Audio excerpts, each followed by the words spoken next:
Welcome, everyone. Thank you so much for being here. Good evening, good afternoon. This is our second PO education series for the summer semester.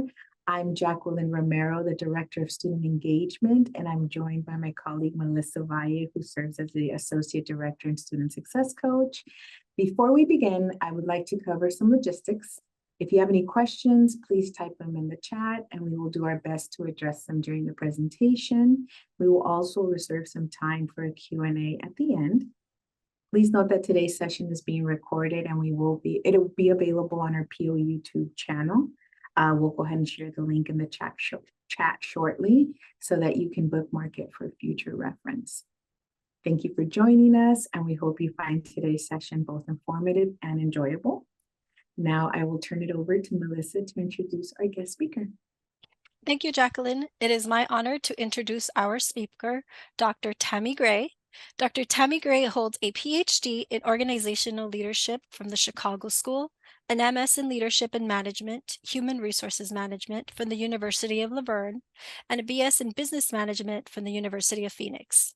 With over 15 years in human resources management, information technology, and higher education, Dr. Gray has served as a Board of Trustees member, chaired the Academic Affairs Committee for a nonprofit university, and taught global organizational leadership and management. She has contributed to student thesis research and taught various business courses. Dr. Gray's research on diversity, inclusion, and leadership in STEM, particularly her dissertation on the career advancement of women leaders of color in IT, has earned her recognition. She received the Women of Color STEM Technology All-Star Award in 2021 and the World Mentoring and Volunteer Work for her commitment to community service, her students, and leadership is unwavering. Today's episode is titled, Explore the Profound Impact of Generative AI on Leadership. Gain insights on leveraging AI to drive innovation, enhance decision-making, and foster a resilient, adaptive organizational culture. I now present to you the amazing Dr. Tammy Gray. Thank you, Melissa. That's a wonderful introduction. And good evening, everyone. It's good to see you. Some I know, some I'm not familiar with. Hi, Dr. Patton. It's good to see you. I'm excited to be here. I'm honored to be part of this educational series. I'm going on my third year teaching as an adjunct faculty here at Pacific Oaks College, and it's truly been an honor. With a combined background in leadership as well as technology, this is pretty timely. So this evening, we are going to be exploring, want to explore the profound effects of, generative AI on leadership. Specifically, I want to examine how it's transforming and our approach and strategies guiding us in organizations throughout this transformative terrain. Generative AI, it can bring some excitement, and enthusiasm, as well as trepidation. In some circles, you might herald, a very bold future. In others, it raises concerns for individuals, concerns such as implications about their jobs or the dignity, the integrity, especially since there is not a lot of guardrails, if you will, around generative AI, and also the integrity of leadership, truth, and social connection. So before we delve into, right, the fascinating world of generative AI, I want to explore the implications on leadership in the modern workplace, in today's workplace, and making sure that I provide you a fair overview of exactly what generative AI refers to. So we know that it's part of our world. Some believe the myth that it's new, but I'm going to share with you the historic inception of artificial intelligence and how it's expanded through today. And also my hope is for your takeaway today is for you to be able to harness truly and embody what generative AI will offer and lend to you in partnership as you are leading organizations or even involving into a leadership role. So as part of that, so we're going to look at the recent years, its presence, it's become more pronounced, and that's why some may think it's a new thing. But I want to share with you that it's not as intrusive, but it has been a little bit for some others. It does pose a significant challenge for individuals if they're not ready to espouse this modern time and how to utilize some of the tools that are available in generative AI.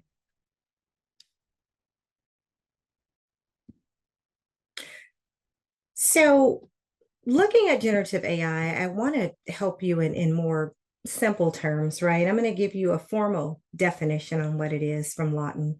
It's a category of artificial intelligence that can produce various types of content, such as text, imagery, so pictures, visual, music, through using new interfaces. And it has learning patterns from existing data. So in 2014, we all had that introduction where we either heard about or we started using generative adversarial networks. It enabled the creation of convincingly authentic images, videos, and audio of people.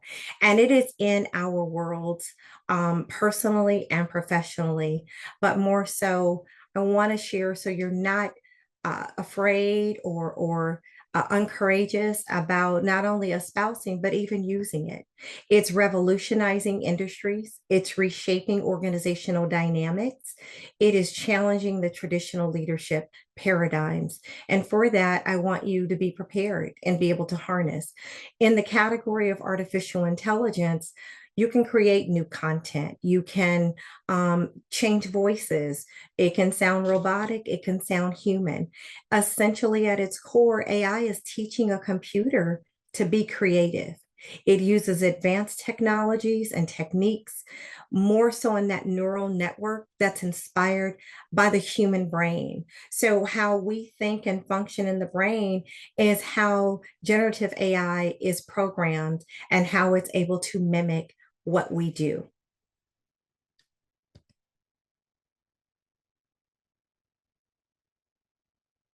So I wanted to share a brief timeline, and I do have these slides I can share even later if that's something where we can PDF those and socialize those if that's asked. I'll share those with you, Jacqueline.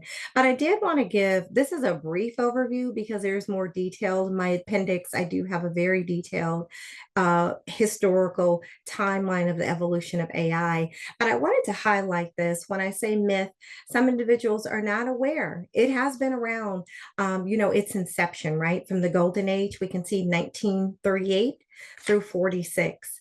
In 1950, can machines think? That was Alan Turing, a scientist, and he posed that question and did a lot of research and a lot of test cases. In 1955, we can see that the logic theorist and the invention of the first AI program was created. In 1956, there was a large research project. It was significant by Dartmouth. And we have John McCarthy. He actually coined the term artificial intelligence. So when we look at this is less than 100 years ago, but we're embarking on where it's going close to 100 years. If you look at 1938 to 2024, a lot of ground has been covered. In 1961, General Motors had their first industrial robot on the assembly line to transport die castings. So just think about that. There are robots that were working back then on an assembly line to go through that process for efficiency and to help General Motors move things along faster. 1986, there was the first autonomous car in AI, and MIT sponsored this. The first, I'm sorry, I'm jumping ahead. DARPA, I don't want to skip that one. MIT funded a special project for the chatbot. It was a first chatbot named Eliza. Now, we've been hearing about chatbots recently, where it's been more pronounced in the last 10 years and even more so within the last 5.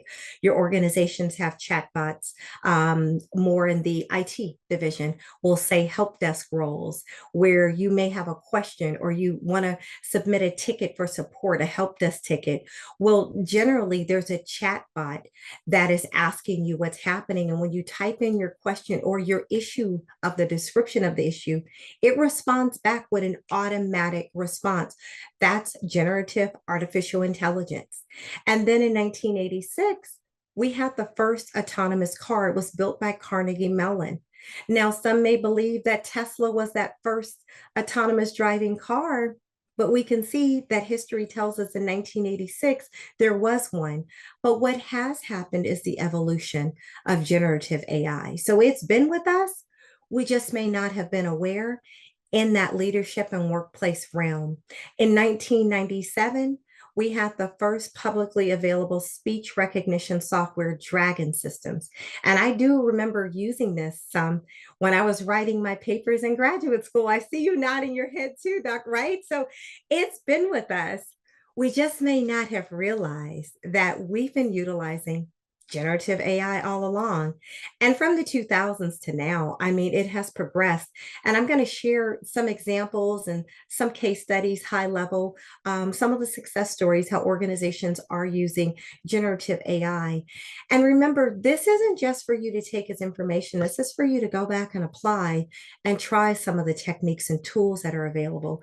I promise you, you will find that it's going to help you with complex data, working in a more efficient way. It's going to save you time, and it's going to help you where you're using automated tools.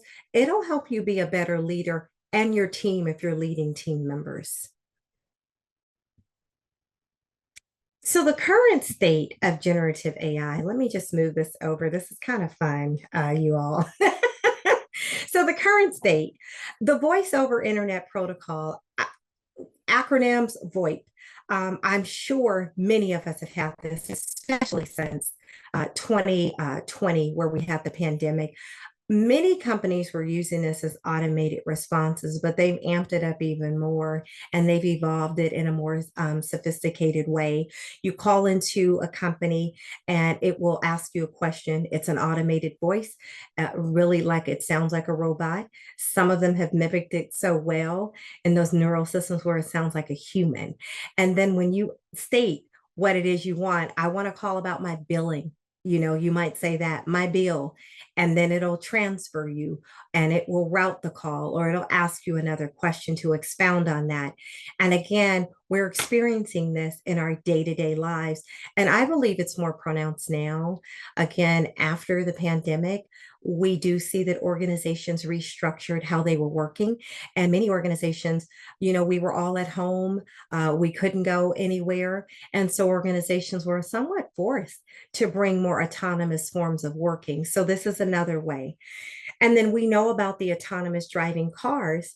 But in addition to generative AI, where it can mimic how an individual, the neural systems and how we think that brain work, you have programmers who are actually programming behind the scenes, how the car will make a turn, if a car is within so many feet or inches of it, when they're going to cross a line mistakenly if you're driving it. It gives you different signals. So this is all of that the autonomous cars can do. So we're dealing with this in our day to day. And even when you see cars being on the road or the highway, some of them you may think an individual is in it and they're not. I saw on the news a couple weeks ago where a car was pulled over, an autonomous driving car, to receive a ticket, speeding ticket, traffic ticket, but there wasn't anyone in the car. So it's things of that nature where you think about it, it may actually just not be someone in there. And then virtual assistants. This is going to be significant. And some of the case studies that I'll share at a high level, you'll be able to see how organizations have integrated virtual assistants. I use what I call a virtual assistant in my day-to-day, and so do some of my staff members. I'll give you an example. I use an application called Tactic. And when you utilize this, it not only transcribes your meetings, but it also formats it. It puts the bullets, the fonts, and you can even type in questions and say, what were the action items? And it'll give you that. It will summarize it in detail, or it will even make it a short summary. But it saves me so much time if I have back-to-back meetings. I don't have to rely on going back and typing and trying to format. What I do have to do is just make sure that it all looks good, right? And that there aren't any mistakes there. You do want to double check the work because remember, generative AI mimics. It's not the brain, it's not us, a human. So it can never do more than what you can do, but it can save you time and help you be more efficient. And this is the way that leaders are working now. And so I want to just encourage in harnessing again some of those tools and that virtual assistant. We also have in some of our aspects in the organization, the virtual assistant is there doing some of the complex work, the research, and then compiling the data and even aggregating it for us. So those are some of the ways that leaders are benefiting in utilizing generative AI. So some of the applications, I would just want to give a couple of examples across industries here. You've got big data. A lot of us are dealing with analytics. It's everywhere. Analytics tells the story. It's got predictive analytics, which will tell you what is to come based on historical actions. We also have descriptive analytics, and that shows you and makes a picture for you. With that being said, you've got big data decisions. When you're in a leadership role, you have to make decisions, and a lot of times you have to make them quickly, but it needs to be succinctly and it needs to be thought out well. And this is what the data can do for you. So you have the transcription that I just mentioned in real time. You also have data analytic tools in Microsoft Office. You have BI tools, business intelligence tools. If you type what it is you want, this is where the generative AI will actually pick it up and provide you that data that you've asked for. And it'll also give you descriptive analytics where it saves you time from you don't have to create charts. You don't have to do the YX and the X axis. You're able to set that up through your data analytics. In the legal field, I wanted to give you some ideas about how generative AI is being utilized.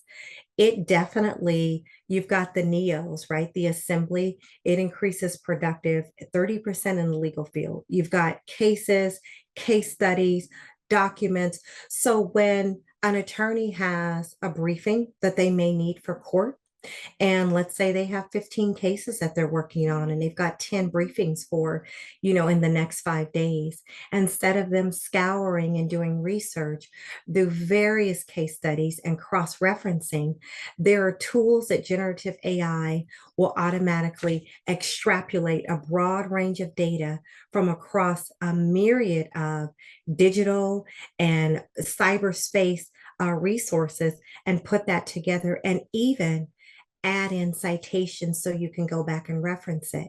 But as I stated before, it's going to be important for leaders to check that information because remember, generative AI is not a human where it can think like we do. It mimics, and the mimicking comes through algorithms and information that it is, encapsulating across cyberspace. This enhances your decision making. This gives you a thought partner as well. Sometimes in the organization as a leader, you may do intellectual sparring, and maybe your thought partners who they're all in meetings, maybe they're out of the office, but you have a thought partner in generative AI because it will bring complex data together and streamline that for you in a matter of seconds, not even minutes. But again, you need to know what you're looking for and be able to validate that before you present it or putting in a briefing. In healthcare, we have either heard about or have experienced it. You have informatics, which is the data analytics. There are various applications that help doctors and clinicians make decisions, diagnosis, the emission transmittals, when maybe you're going for an MRI or a PET scan or a CT scan, all of the results that come from the imaging, that's artificial intelligence. It can spew out a full report for clinicians and medical doctors to tell them the sizing, predictability. Remember those predictive analytics. It will also tell them the staging and what those diagnoses are and what type of treatments it recommends for the patients. Doctors used to have to consult with other specialists, and not that they don't now, but what they can do, they have data they're equipped with. They can now have more thoughtful, meaningful discussions about what's best for their patients on a long-term basis or a short-term basis. There's even artificial intelligence and generative AI in the operating rooms now. They usually look like very large computer screens. They're monitors, and it will show you digitized. It's tracking algorithms, it's tracking timing, and there's also robotic helpers in these surgical rooms where when it used to be a surgical technician, a lot of medical institutions and health institutions have somewhat done away with those roles because they have robots that they've programmed and that has the artificial intelligence that can hand them the scalpel or can hand them certain tools and what they need to complete a surgery. You also have robots that are doing the actual work, and all of that is artificial intelligence, and it's generative because it's pre-programmed information that this particular application can bring together. So I want to pause there because that's a lot and see, are there any questions so far? Nothing in the chat box, but if anyone has a question or a thought, please feel free to unmute. I do have a question. My name is Maria Murataya, and I'm also a PO student that I'm currently attending school. And I know all of these leadership generative gadgets or tools are used in the workforce. But how about in, like, as a student, how is this going to change, or how is this changing our the student life per se?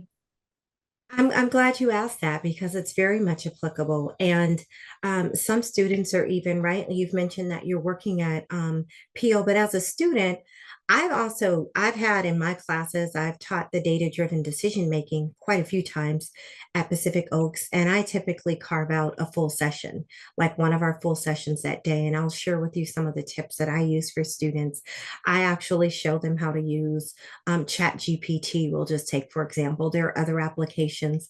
I'll use that as the example, and I show them how they can set up reverse questions to quiz themselves, how they can set up, mimic tests to test their knowledge and what they've learned.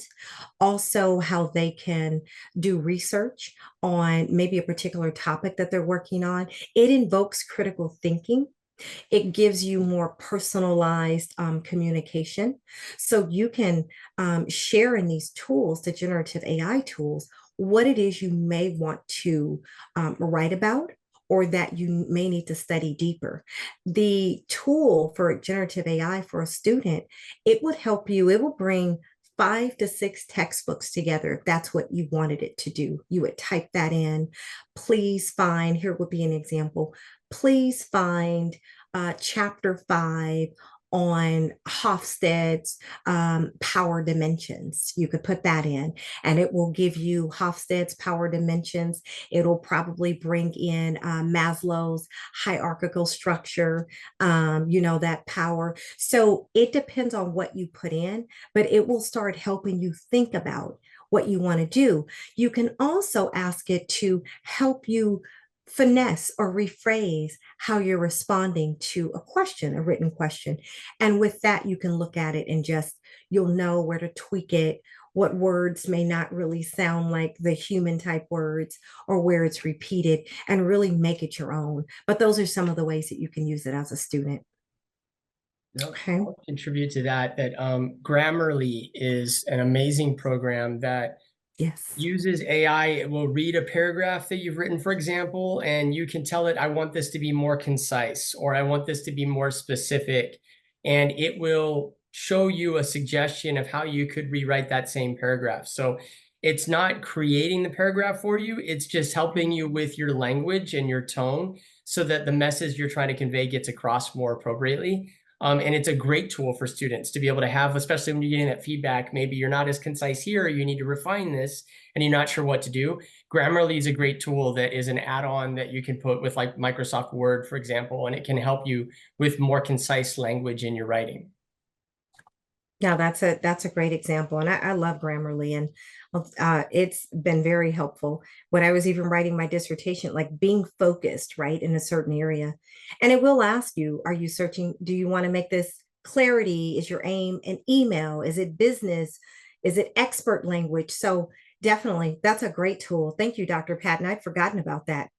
It's one of my best friends even today in the workplace. It really is. So I wanted to share just some stats with you as far as the adoption that has surged in organizations and different intersects. When you think about technology, it intersects with everything that we do. So there will not be one type of position that any of you will have where it has not intersected. It doesn't matter the industry. It intersects in manufacturing, supply chain. You've got Kanban, you have lean processes, you have metrics. As you can see, it intersects in legal, healthcare. There isn't one area that it does not intersect with. Your banking, financials. So in 2023, the McKinsey Global Survey on AI stated that 65% of respondents reported their organizations were regularly using AI.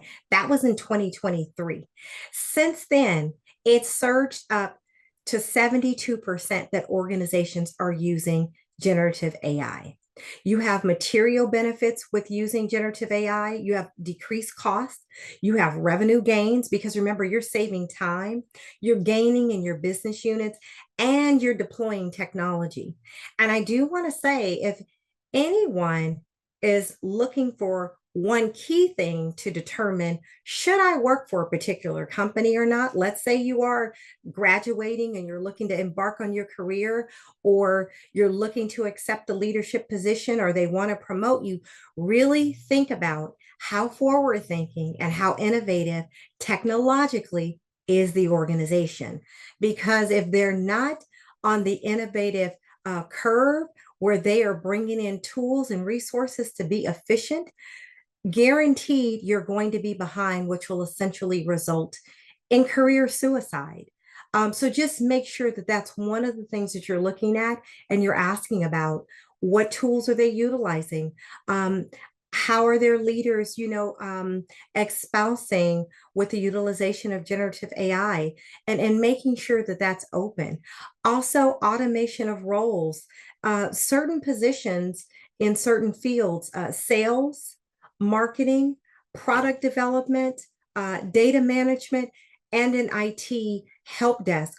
Those are roles that are absolutely being automated faster. And I have stats towards the end of this presentation to show you how AI is evolving and what the projections are within the next 5 to 10 years. But those are roles where individuals, as I stated, it can bring about trepidation.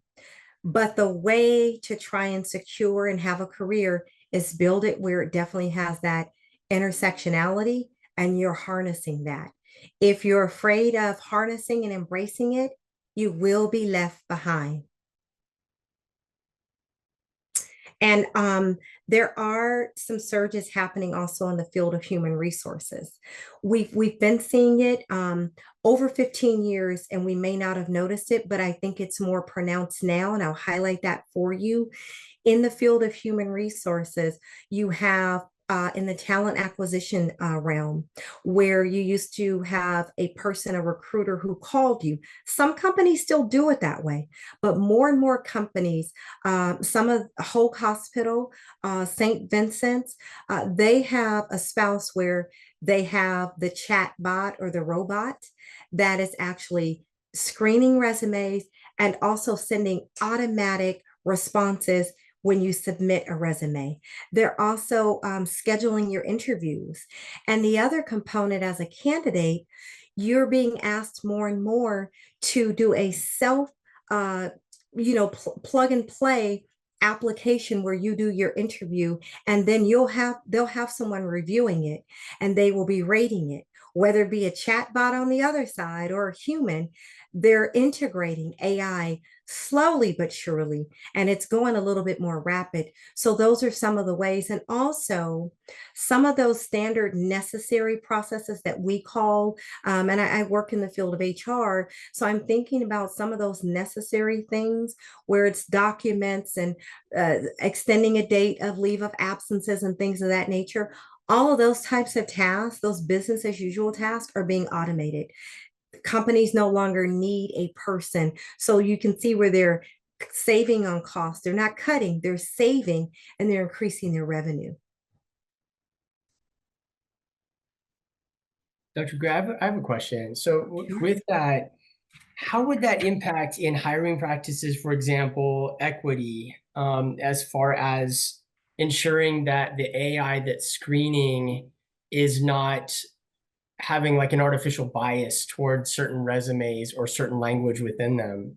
Are there any safety protocols, or is it actually helping with equity in that regard?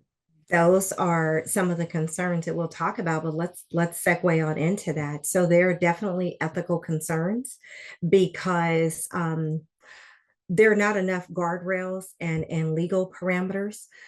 It's going so fast and rapidly evolving generative AI that oftentimes when things are happening, whether it be the biases, some exclusion that's not intentional, when they go back, leaders, and review these metrics, they're looking to see who applied, what type of person, and they're then thinking about either incorporating something such as the gender or what they're what how they identify, right? Some of those things had been missed because companies moved so quickly that they wanted to scan resumes that some of that was being excluded.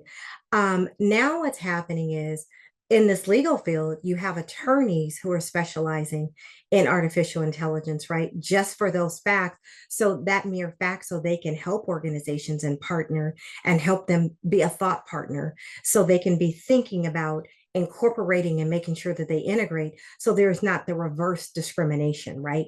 That individuals feel that's happened. So it's not perfect, but I have seen it evolve.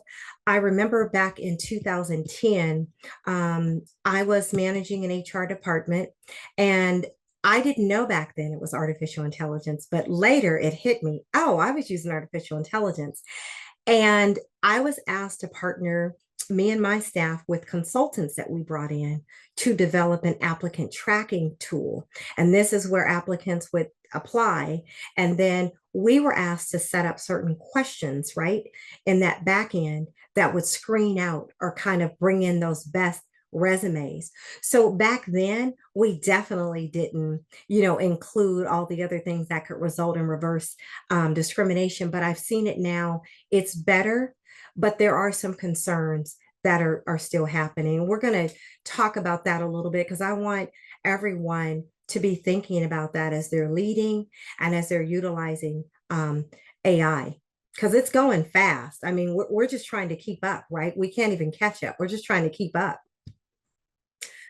So generative AI insight, I wanted to share some of this for some examples and just to give you some insight. You've got the AI prompt, an artificial intelligence prompt. It's a mode of interaction between the human and the LLM. Let me get my notes. I apologize. The LLM is the large language model, and that lets the model generate the intended output. So where we gave that example earlier, you're typing up something, it's able to, this generative AI is able to give that output and generate it because of that large language that it's pulling from. This interaction can be a question, it can be a text, it can be code snippets, or examples. Developers are now using generative AI, where developers used to have to go and get a certificate really quickly and to try to hone on their coding skills.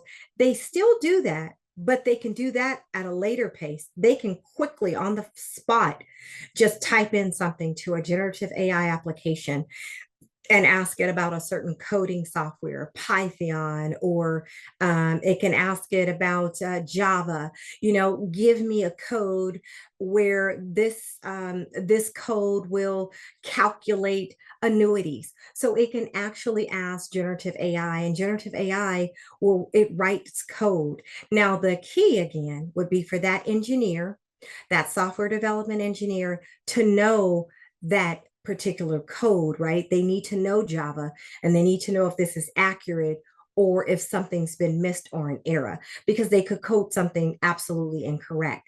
But again, it saves them time where they also don't have to read line code for code. I remember 14 years ago when I started in the tech field in IT and engineers, it would take them sometimes 3 days to correct code that was developed incorrectly. And now they can just type it in and they can figure out what they missed or what their product owner, missed, or their stakeholder missed in giving them in those requirements. So it's absolutely beneficial. And then you have the chain of thought prompting. I think this is going to be most interesting for all of us and applicable. So this prompt is an engineering technique. The chain of thought is a prompt, and it's a powerful tool. It enhances language models' performance on tasks requiring logic, calculation, and decision making by structuring the input prompt to mimic human reasoning. Let me give you an example. Let's take a very simple math calculation. The number 37 plus the number 2. How our logic and reasoning would do a sequence, that's what this would do. It actually will just tell you it's 39. It gives you the sum of that output. So this is where you have that chain of thought. So all of this is encompassed in generative AI. These aren't, one or exclusive of the other, but these are all encompassed as you're using it, whether it be you're asking it a question for code development, you're writing in text, or you're asking it for examples of something. It takes all of this. And then the data poisoning, this is where it attacks deliberately to manipulate data, right, that you have. With this, it's a malicious actor. So someone who's trying to manipulate the data. You have good data, and it's trying to actually manipulate and corrupt it. And what it does is it creates bad data sets. So that's one of the things, Dr. Patton, I want to piggyback when you asked, even about ethical and legal. This goes in the realm of, if you've ever heard the term fraudsters, where individuals are out, they're counting keyboard strokes. They don't even have to have your computer with them anymore. You could be at home, for example, and let's say someone uses your bank card or your Target card, and you're saying, I have this in my purse or my wallet or wherever you keep it. And you're wondering, how could someone physically? Well, they're doing it by keystrokes. They're now in our systems. And so this is like a fraudster when they call it a bad actor. This individual or those individuals are out poisoning the data. So that's why it's very important for you to know what it is you're looking for and to have some insight so you can validate, is it accurate or not? Because it's happening.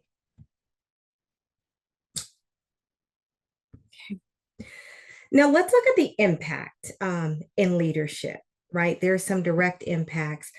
We talked about the predictive analytics. Very, very important when you're making decisions. Most all of us are making decisions based on data, even in our personal lives. Even if you're not leading in the office, you're leading at home, you have a household. Your budget, you're looking at what you spent the prior 3 months, and let's say you're planning for a vacation. Well, you're looking at your predictive analytics. It's going to tell you what you've been spending, what you were able to save, and then you'll know how many excursions you can pay for, or if you can buy the plane ticket to Italy. This happens in the same sense in the business world as a leader.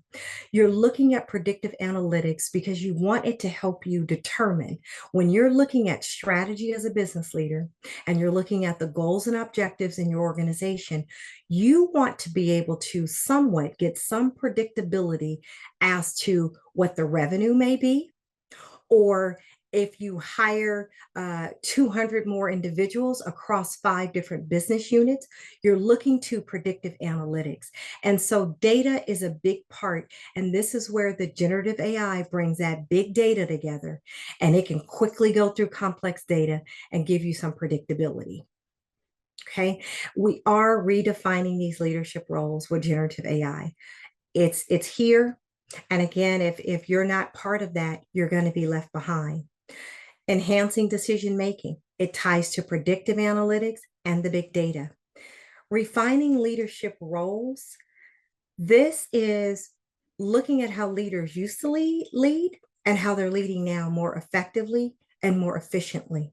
In organizations, you hear a lot now, and you're reading a lot about it's no longer the manager, where you're managing tasks.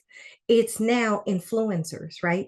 And you can't influence if you don't have the full story. You've got to have strategic insights. Those strategic insights comes from what you're working on, where the company's trying to go. But again, you're looking at data to tell that story. It can be engagement surveys. It can be self-surveys. It may be those quarterly reviews that you're having with your direct reports. All of that gives strategic insights. And then marketability. You're looking at the market. You're doing SWOT analysis, right? You're looking at the strengths, the weaknesses, the opportunities, the threats. And all of that comes together. That's how it's impacting how you're leading now. And the critical thinking piece. You no longer have to sit for hours, whether it be you have writer's block or you don't know what to state for that proposal you're putting together for the board members. You now have, again, a thought partner that's digital. You can start typing in information. You can type in, I have a presentation proposal I'm putting together for 5 executives based on sales and marketing. I need ideas where we can increase revenue. Our product is this. Some of those things where you can protect, though, the integrity and anonymity of the organization where you work. You don't want to put your organization's information in there, but you want to ask those questions that are general and specific to what you're looking for.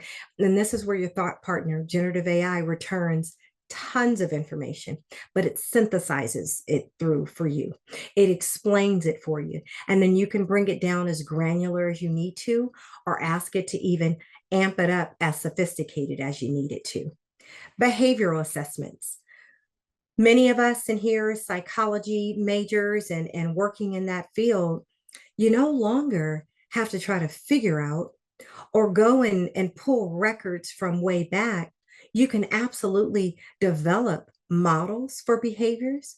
You can look at what models might work for the type of culture that you have in the organization.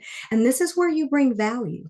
And when you're doing your behavioral assessments, you're looking at the culture, how your employees are behaving or associates, and then it helps you with how you're going to do your talent acquisition, what type of individuals. I think I see a question. Oh, we're almost at time? Oh, we are. Okay.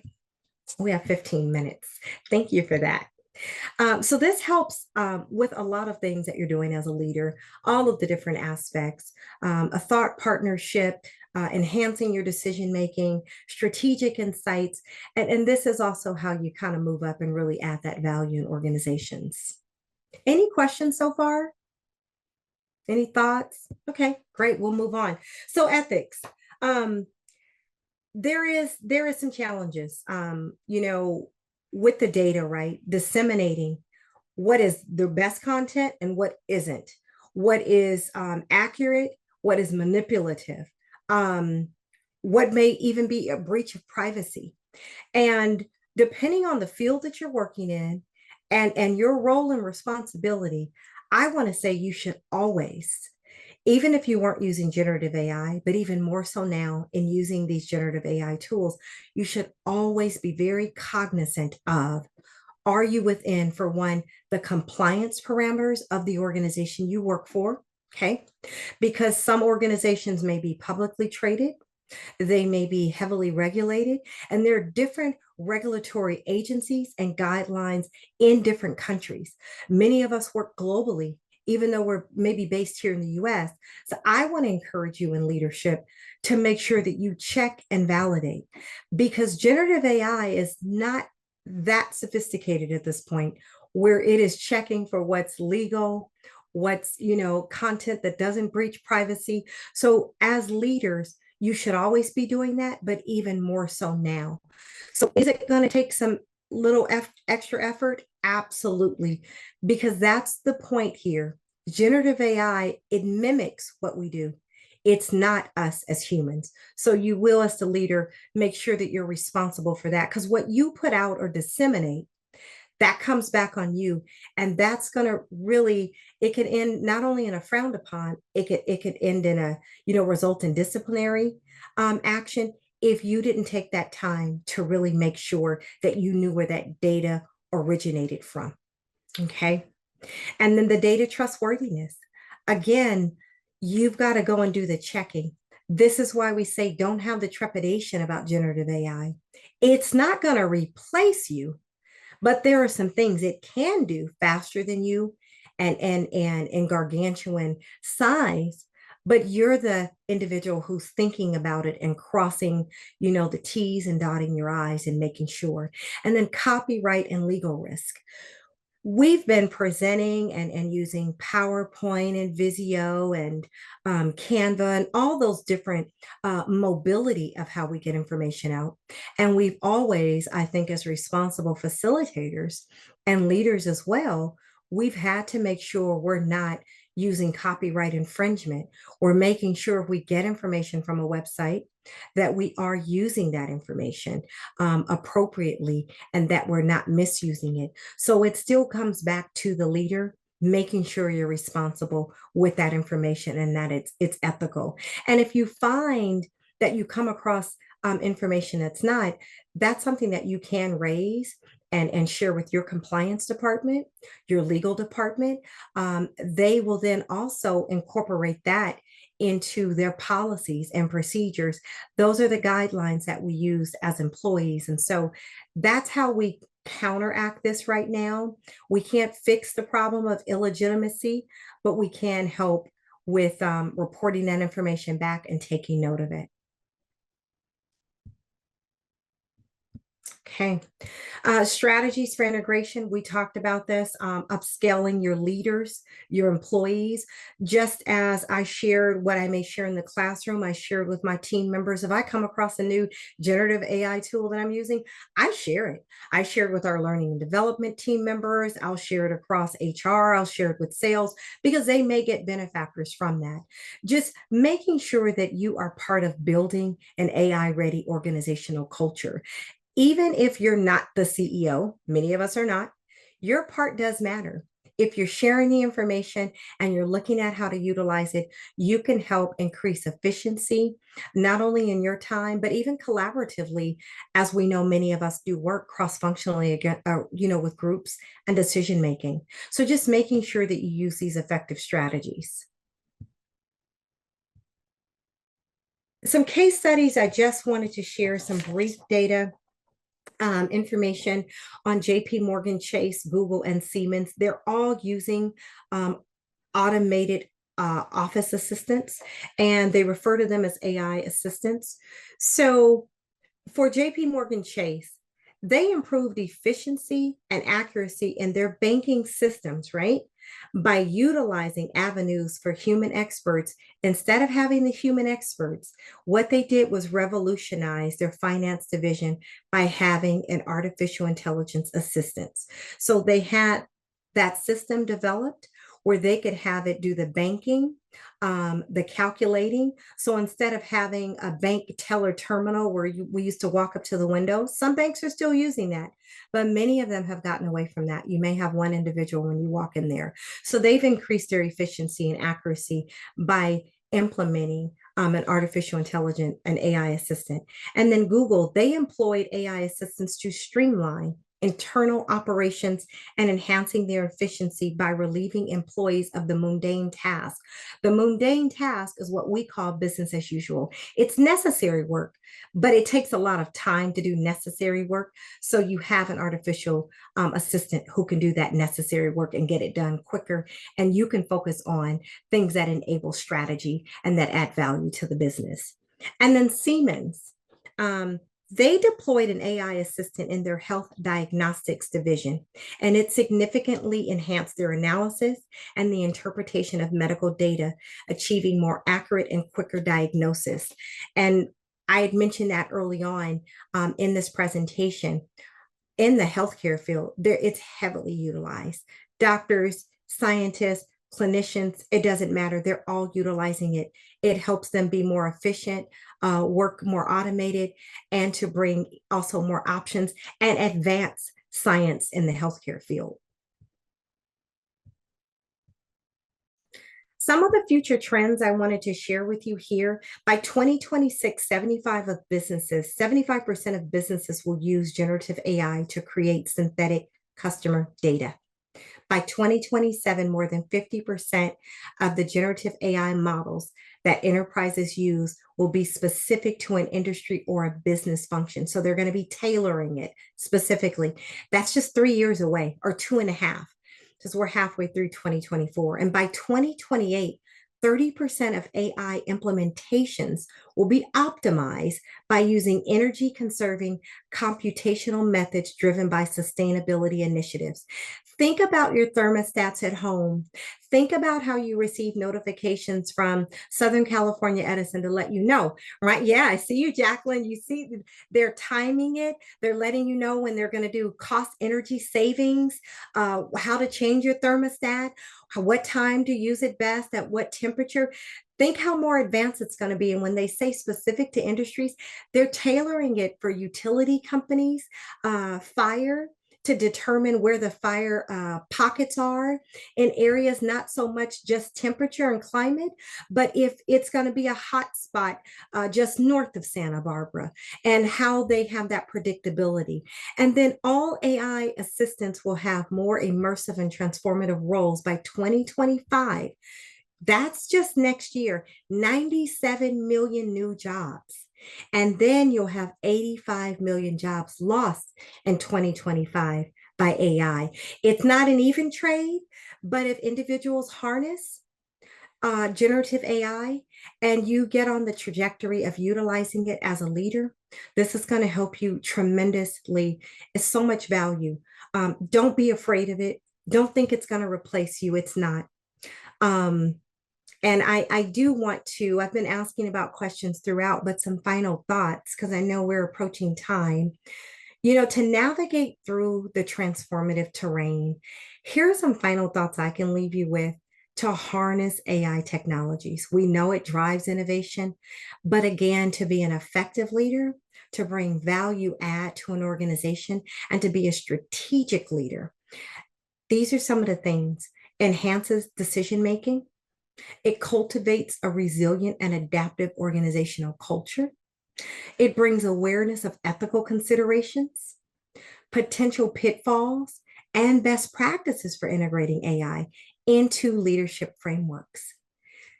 If you harness it, you're going to be exponentially doing much more and more efficient and driving difference in an organization. Thank you for this time. I know we're right at. Are there any questions or thoughts anyone wants to share? Thank you so much, Dr. Gray. Very insightful and informative presentation. My goodness, I have a whole new perspective now. I mean, when you think of AI, you always kind of have a negative connotation of it, right? And taking away jobs, type of thing. But you kind of put it in perspective as to how we can utilize it, to help us, right? Yes.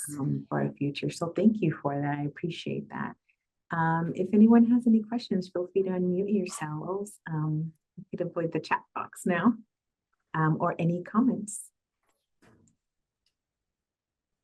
Not a question, but just a comment how, thank you so much for telling us to our students about how we can use AI in the classroom and calling it your thought partner. I love that because our students are a little intimidated or they don't want to, quote unquote, mess up and call it cheating. They want something that will assist them. They want to create an outline and it's going to save them that time. So AI used properly in the classroom and guarded by our professors. I think that's amazing. I think you've given everyone a deeper insight into what AI can look like for them in their classroom.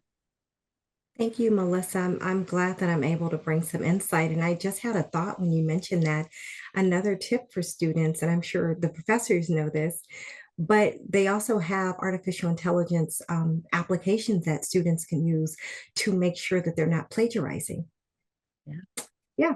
So just another way where we're trying to help you navigate. Thank you. Thank you for the great information. You're so filled with knowledge and really important key points.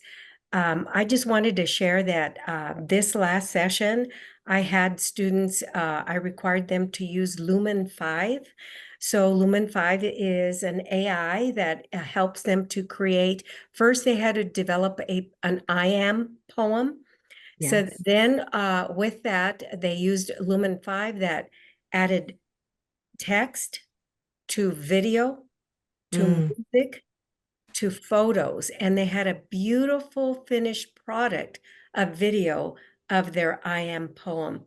And it was really, at first, I think they felt intimidated. I did it first, and then I posted my video up so that they could see if I could do it, they could do it. And it was just, it was amazing to see. It was relatively easy to use. And the students were really, pleasantly surprised. That's, you know what, now I've only heard of it, not used it. So I want to do a test case. It's That's free. valuable. Yeah, it's free. Just Wow. type in Lumen 5 and you can create your own. Okay. No, that's helpful. See, sharing is caring.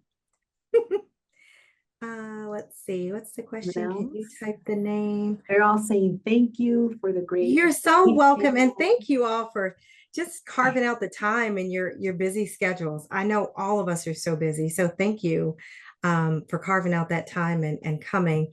I think someone's asking for thank you for a great present. Thank you. Oh, okay. Perfect. The type the name, of the program and chat. Oh, yep. Got it. We're here. Oh, and you know what? Here's one I'm going to put in here for that assistant, right? Who will,